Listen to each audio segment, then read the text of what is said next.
Salut les affreux, on se retrouve pour un compte rendu de bataille Légion d'honneur qui a opposé une armée autrichienne à une armée franco-bavaroise. Donc l'armée autrichienne composée de 3 brigades d'infanterie et d'une brigade de cavalerie avec 2 régiments de cavalerie, un de chevaux légers et un de hussards à 6 escadrons chacun. Et en tout, côté infanterie, ça faisait un total de 9 bataillons. 9 bataillons plus un bataillon de grenadiers en renfort, enfin en réserve, en renfort plutôt. Vous comprendrez que si vous connaissez la version 2 de LH, donc en renfort, qui en fait n'est jamais intervenu dans cette partie. Côté français, il y avait également 3 brigades d'infanterie et une brigade de cavalerie, ce qui faisait un total d'environ 12 bataillons et 2 régiments à 4 escadrons.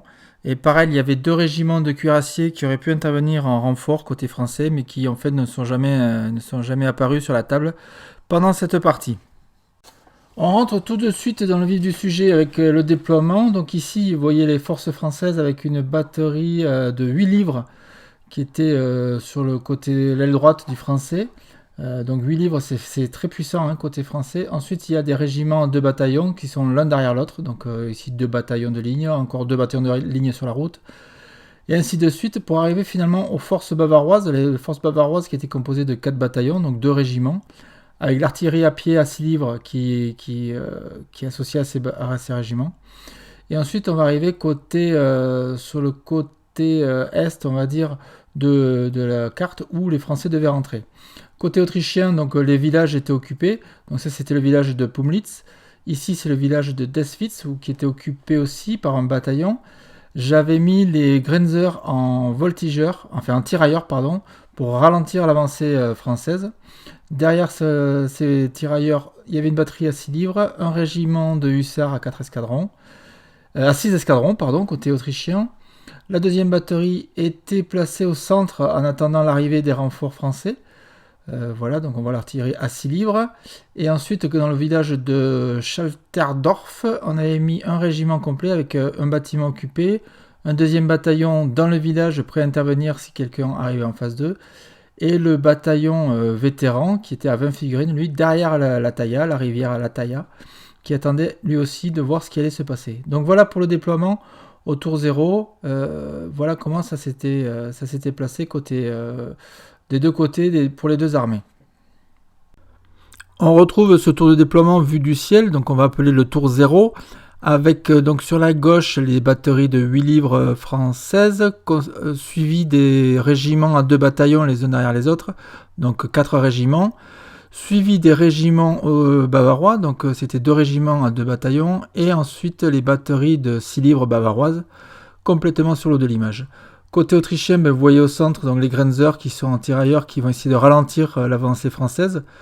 Le village de Teswitz qui est occupé par un bataillon, le village de Pumlitz qui est occupé lui aussi par un bataillon, et le dernier village d'Altschaldorf qui est occupé par un dernier régiment d'infanterie autrichienne à 3 bataillons.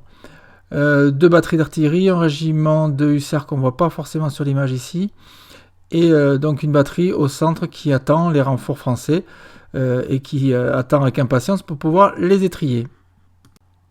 Fin du tour 1, on voit les régiments français plutôt, à 2 bataillons qui descendent des hauteurs de Teswitz et de Znaim en fait. La batterie de 8 livres qui elle fait du tir a fait pas mal de dégâts sur le régiment de hussards autrichien, on va voir ça un peu plus loin. Donc tous les régiments français à 2 bataillons qui descendent des hauteurs, les bataillons bavarois. On verra un peu plus tard leur formation qui eux aussi descendent des hauteurs.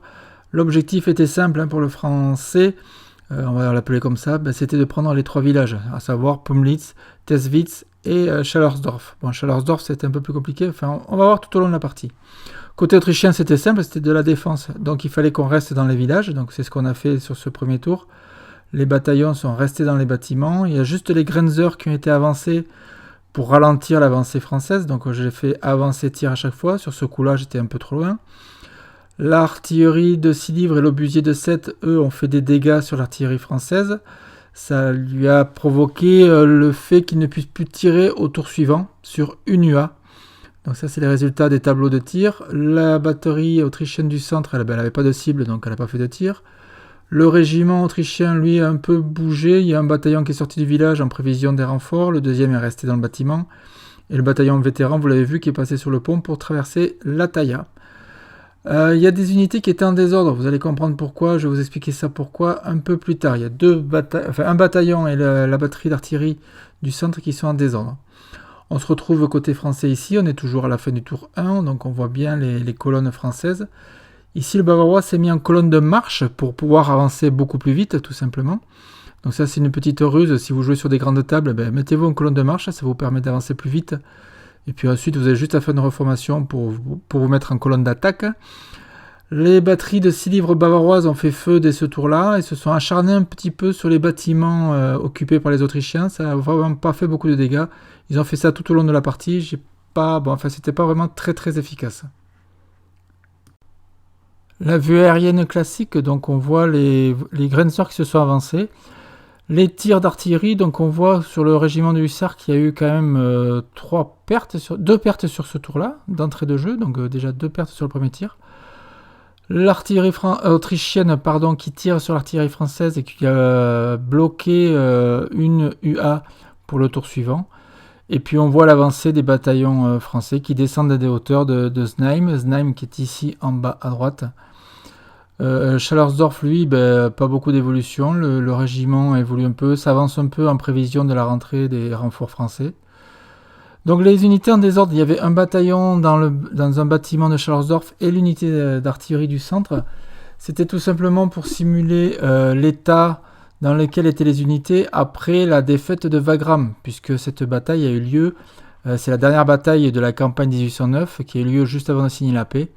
Les troupes autrichiennes n'étaient pas en très bon état. On a jeté un jet de DH pour chaque unité. Sur 5 et 6, l'unité était en désordre, donc on n'a eu que 2 unités en désordre. On a eu pas mal de chance sur ce coup-là. Donc il y avait ce bataillon et cette unité d'artillerie. Fin du tour 2. L'artillerie française continue à tirer avec un seul canon du coup. Les bataillons français qui sont descendus ont fait du tir sur les Grenzers en vue de leur donner beaucoup d'accablement. Et du coup, en mettant beaucoup d'accablement, on est descendu en dessous du niveau d'instruction des Grenzers qui sont passés automatiquement en désordre. Donc ça, c'est une partie de la règle. Les Bavarois, toujours en colonne, qui arrivent à descendre, qui arrivent plus ou moins à être activés, à descendre des hauteurs. Les canons bavarois se sont réorientés, ont fait feu sans faire de dégâts. 2 bataillons bavarois ont réussi à traverser la route, ont pris du tir, une figurine a fait un tir, ça fait une perte automatique, un coup de bol au dé, là aussi un double 6, donc une perte sur un bataillon bavarois. Et donc on voit ici les bataillons français qui sont presque au contact des Grenzers, mais les Grenzers ont avancé encore sur ce coup-là, pour vraiment ralentir. L'artillerie autrichienne a fait feu sur l'artillerie française, sans faire vraiment de dégâts. Notre artillerie a pris un tir, donc vous voyez un petit jeton, c'est-à-dire que sur le prochain tour, elle ne pouvait pas tirer. Donc ça a été un peu pénalisant. Et enfin, les renforts français sont arrivés avec 2 bataillons de ligne qui sont rentrés en face du village. Et surtout un régiment de chasseurs à cheval, 4 escadrons, qui viennent quasiment sur le flanc du bataillon autrichien qui était sorti. Ce bataillon qui a été reformé par Eric, qui s'est mis en bataillon masse. Petite erreur de notre part, un bataillon masse à 30 figurines, il y a 5 rangs et pas 4 comme ici. C'est 5 rangs de figurines. On en a enlevé 2 que vous voyez à droite ici. Et normalement, c'est 5 rangs. Le bataillon vétéran lui continue à s'avancer dans le village, en prévision peut-être d'une percée française. Et on a un régiment de chevaux légers autrichiens à 6 escadrons qui rentrent aussi sur la table en renfort pour protéger notre aile droite. Donc on voit ici tout le déploiement, toute l'évolution de la partie au niveau de cette fin de tour 2. On retrouve la vue aérienne, on voit donc les Grenzers qui sont passés en désordre suite au tir des bataillons français. On voit en bas le régiment de hussards autrichiens qui s'est un peu avancé, en prévision d'une potentielle fuite des Grenzers, et du coup ce régiment pourrait passer et venir menacer l'aile droite du français, et notamment la batterie d'artillerie. Les Bavarois ont traversé la rivière, ils ont pris un tir, et ensuite on voit donc les renforts français qui sont arrivés, qui menacent le flanc du bataillon masse au niveau de la cavalerie, et les chevaux légers autrichiens qui sont avancés et qui aussi vont venir couvrir notre aile droite pour pas que le reste des renforts, parce que tous les renforts n'étaient pas rentrés sur ce tour-là, Donc ils vont protéger la droite pour pas que le reste des renforts viennent nous tourner complètement, quoi. Donc là, ça commence à bien évoluer au niveau de la partie, et on sent qu'au niveau autrichien, on est vraiment sous pression par rapport aux Français qui avancent pas très vite, je trouve, mais qui avancent quand même. Fin du tour 3. Les Français sont tous descendus des hauteurs. Les Grenzers partent en fuite suite différents tirs et à une charge qui a eu lieu sur eux, donc ils partent automatiquement en fuite. Je n'ai pas réussi à les rallier sur ce tour-là, donc ils vont continuer la fuite sur le tour suivant.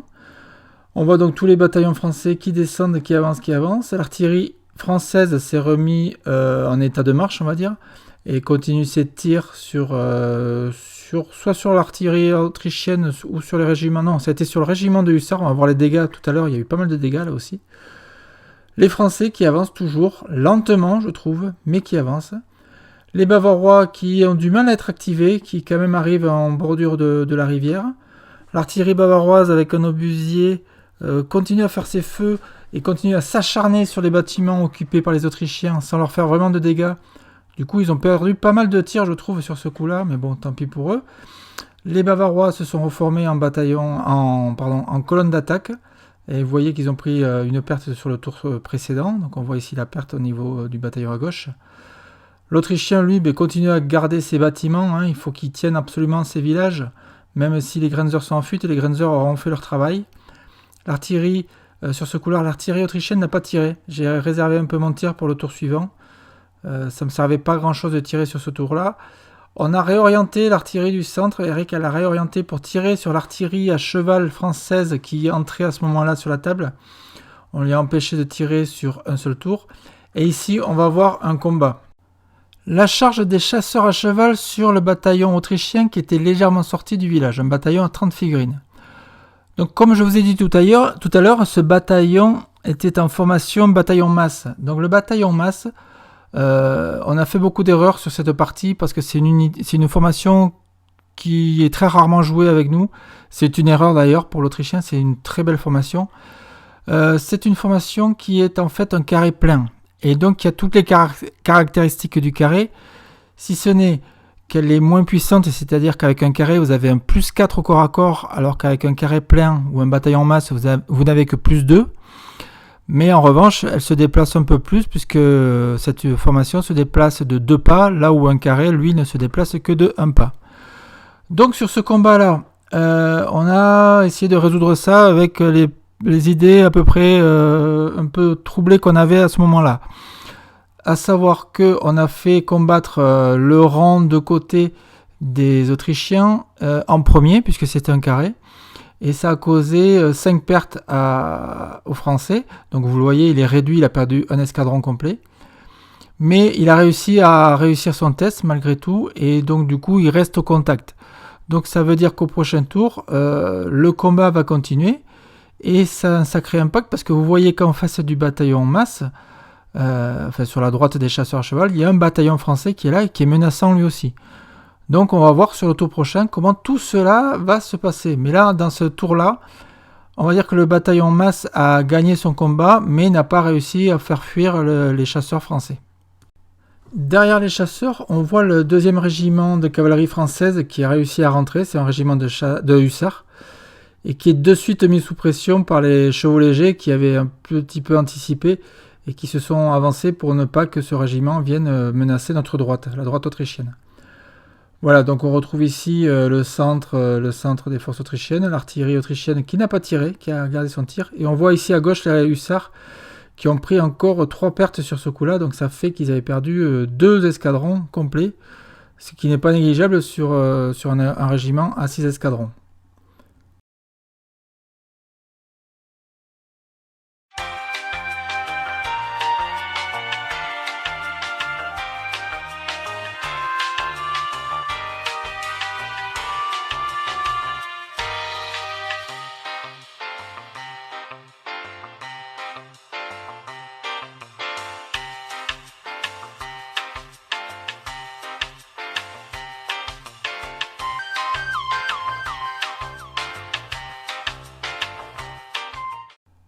Fin du tour 4, on voit les hussards autrichiens qui viennent menacer la droite française et notamment l'artillerie française, qui n'avait qu'un seul canon pouvant tirer sur ce tour-là. Les bataillons français continuent leur avancée et sur ce coup-là, ils ont réussi à chasser les Grenzer. On va voir ici une grossière erreur commise par le français. Donc la grosse bévue, elle est commise ici par le bataillon français. En fait, je vous rappelle que le bataillon de Grenzer était en fuite, donc de dos aux Français. Le Français a pensé qu'en venant en contact sur ce bataillon de Grenzer, il allait l'éliminer. Sauf que il faut savoir que pour faire ça, il faut obligatoirement donner un ordre de charge à votre unité si vous voulez qu'elle vienne contacter une unité de dos. Là, en l'occurrence, le Français n'avait mis qu'un ordre avance. Et en mettant cet ordre avance, eh bien, ça le limite. Il est obligé de s'arrêter à un pas de toute unité ennemie, quelle que soit l'unité ennemie, qu'elle soit en désordre, en fuite ou formée. Donc là, du coup, en pensant venir au contact, il s'est trompé d'ordre. Il aurait dû mettre un ordre charge. Il a été obligé de s'arrêter à un pas. Et du coup, il n'a jamais contacté les Grenzer, qui ont quand même fui, mais ils n'ont pas été éliminés. Si vous voulez, quand vous contactez une unité comme ça, elle est dissoute, elle disparaît de la table et ça compte comme une perte complète. Là, elle est éliminée, elle est toujours sur la table et elle compte toujours dans les budgets présents sur la table. Donc, grosse bévue du français. Faites gaffe à ça quand vous jouez. Si vous voulez contacter un ennemi qui est en fuite, il faut mettre un ordre charge et pas un ordre avance. Toujours les Bavarois donc, qui commencent à entrer dans le village, qui menacent le village, le bataillon qui est toujours dans le bâtiment. On voit ici, donc on revoit ici la fuite du bataillon de Grenzer. Donc là, ils sont sur les maisons, mais en fait, ils sont dans le village. Ils traversent le village. Les canons autrichiens, eux, ont fait leur tir. Les Grenzer, eux, sont venus un peu s'empêtrer dans le dispositif autrichien. Sur la droite autrichienne, on voit ici, dans le village, il y a eu beaucoup de choses qui se sont passées. Ici, on retrouve donc notre bataillon masse qui est toujours empêtré avec le régiment de chasseurs. Et donc le bataillon français, lui, qui est venu le charger de face, on va dire, même si c'est un bataillon masse. Donc un combat multiple sur ce coup-là. Qui a donné quoi? Qui a donné quelques pertes côté chasseurs à cheval qui ont dû tester voir s'ils fuyaient. Quelques pertes côté bataillon français aussi, je crois qu'il y a eu un grenadier de tué. Par contre, côté autrichien, beaucoup plus de pertes. Du coup, ce bataillon-là a dû partir en fuite. Alors là, on s'est un peu emmêlé les pinceaux aussi sur ce que devaient faire les régiments français à l'issue de cette fuite, puisque pour nous, on jouait comme ça depuis le départ, c'était une erreur. On devait déclarer la réaction à la fuite. Pour nous, on l'a déclaré après, juste avant le mouvement de fuite, alors qu'en fait, il faut le déclarer juste avant le test psychologique qui va entraîner cette fuite. Donc ça, c'était une erreur de notre part. On va la corriger sur les prochaines parties. Là, en l'occurrence, le français n'a pas poursuivi. Avec le chasseur à cheval, il aurait pu le faire. Je pense qu'il aurait été un peu embêté derrière. Toujours est-il que ce bataillon autrichien est parti en fuite. Il est venu traverser le bataillon qui est derrière au milieu du village, vous voyez ici. Et donc, il va le mettre en désordre. Excusez-moi. On voit donc le village vidé de troupes autrichiennes. Ici, il y a eu un autre combat. Donc les chevaux légers commandés par Eric vont charger les hussards pour éviter d'être chargés. Donc résultat de ce combat, je crois qu'il y a quasiment eu match nul. Enfin, je crois que les chevaux légers ont perdu. Mais sur leur test psychologique suite à cette perte, ils ont dû perdre de 1 point, je crois, 1 ou 2 points. Ils ont réussi leur test et du coup ils ne sont pas partis en fuite. Ce qui veut dire qu'au tour suivant, il y aurait eu certainement un combat qui aurait continué ou un repli. Dans tous les cas, c'était le dernier tour de cette partie, là, je le dis.